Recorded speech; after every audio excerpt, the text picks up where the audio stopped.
Tonight, Gresham police are searching for this 2009 Subaru Impreza. They say that it may be connected to a shooting that happened this morning, which left one person in critical condition. Good evening, and thank you so much for joining us for Katu News at 11, everyone. I'm Barry Mangold. Gresham police are still actively investigating this morning's shooting. And just a couple of weeks ago, we told you when a teenager was killed by a stray bullet at an apartment complex in Gresham. That's why tonight we are taking a closer look at gun violence in the city of Gresham. K2's Tanvi Verma joins us from our live desk with more data from the police department on this. Tanvi? So, Barry, we compiled the number of shooting-related calls from January to April for each of the past 5 years. And as you can see by this graph, those calls are technically trending downwards.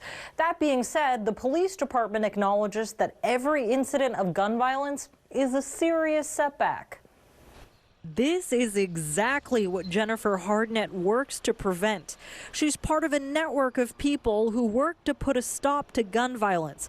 She's been canvassing this Gresham neighborhood, trying to see how people were impacted by the shooting that took place here on Tuesday morning. It's almost like a numbness to the violence because they've been afflicted from it from other areas in the metro area. So we asked her what works when it comes to preventing gun violence. I used to live in one of the unsafest communities for a time. They called it Felony Flats, which was the Lentz neighborhood.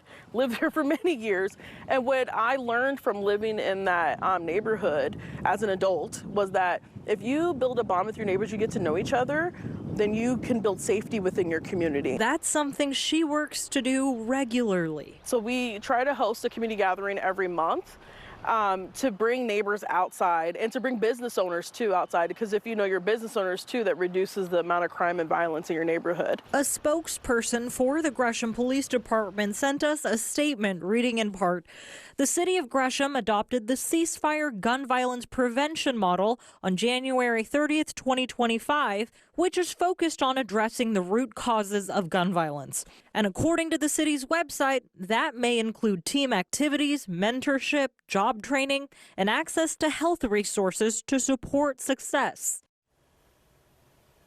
And for a list of some of the free resources available to you, you can go to our website at k2.com. At the live desk, Tanvi Verma, K2 News. Good information, Tanvi. Thank you for that.